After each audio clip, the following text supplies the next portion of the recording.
Hey VicTube, me again. She's got the curls, pearls, and other worlds. She's making videos for all you boys and girls. Welcome back to This Is Not a Review, and today we're going to be talking about The Night Circus by Erin Morgenstern.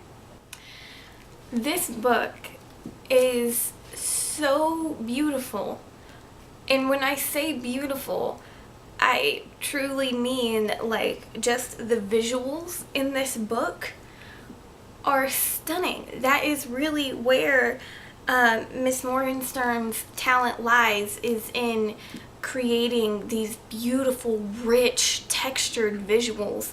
Maybe not so much in the character department. I'm sure some people would disagree with me, but oh man, this book was just like, you can actually see and smell and touch and feel what's going on, and the atmosphere is absolutely amazing. This book is more about a thing than it is the characters, I think, in my opinion. That thing would be the Night Circus itself. I think that is really what is at the true heart of this book, and even though we have so many different characters and so many different storylines happening and going on all throughout the book, the circus itself is what is really at the heart of it. The idea behind the circus is that everything within the circus is black and white and is done from that color scheme. So everything you see is black or white or gray or silver, and I loved that because I love those colors, and I'm trying to pay a little bit of homage there with my outfit today. But I really just want to live there forever.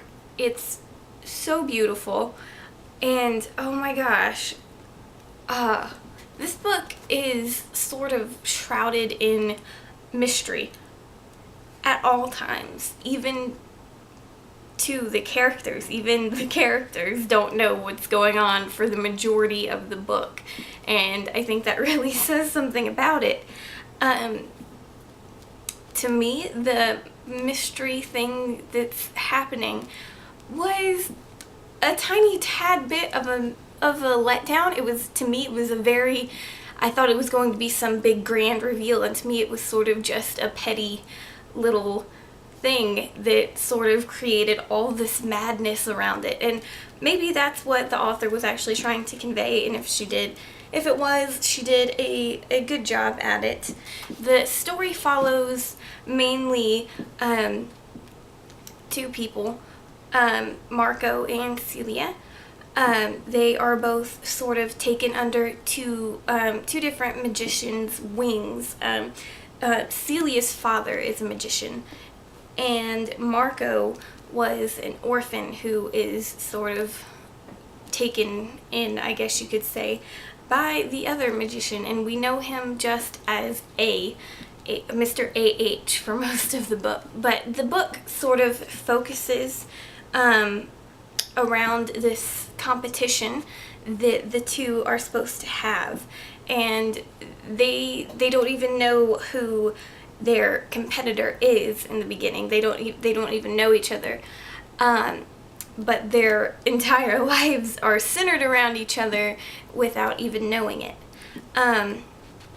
When they do finally meet each other, there is a little spark, and which, you know, we delve a little deeper into once you get probably once you get about here, I'd say.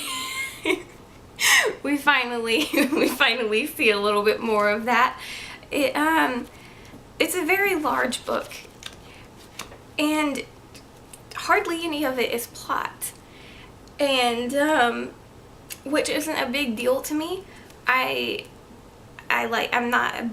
Plot isn't like a massive thing to me. This has fairly decent character development, and like I said, amazing visuals, and that is really what propels this book and what really makes it just so stunning. It's not a light read at all if you're just wanting something that you'll breeze through very quickly. For me, it wasn't that, but when I did pick it up, it really just astounded me how gorgeous the writing was. The other characters, well, there are lots of characters in this book, but the other main characters, we'll say, are a boy named Bailey from a small town, and then two very red-headed twins named Poppet and Widget. And I think if I talk about them at all, I'll be giving away a spoiler, or spoilers, and so I won't do that, but I will say that I think Poppet and Widget were probably my favorite characters from this book. I give this book 3.5, probably 4 stars. Just because for me, now I'm sure a lot of other people will disagree, for me, like I said, there's not really very much of a plot going on here, and that's not the reason that you would be reading this book. And for me, the characters, all of the characters, even like the main characters, they all sort of felt secondary. But even beyond that, it's still a gorgeous book, and I would recommend it for nothing else other than the world building, which is just so fantastic. And I think I'll probably go with the 4 stars instead of the 3.5. It's just, it's really beautiful. I'm going to go ahead and wrap up this book talk. I didn't want to ramble on for very long, but please, if you've read the book, let's carry on the discussion in the comments. I will be waiting there for you. And thank you so much for watching. Catch you later, BookTube.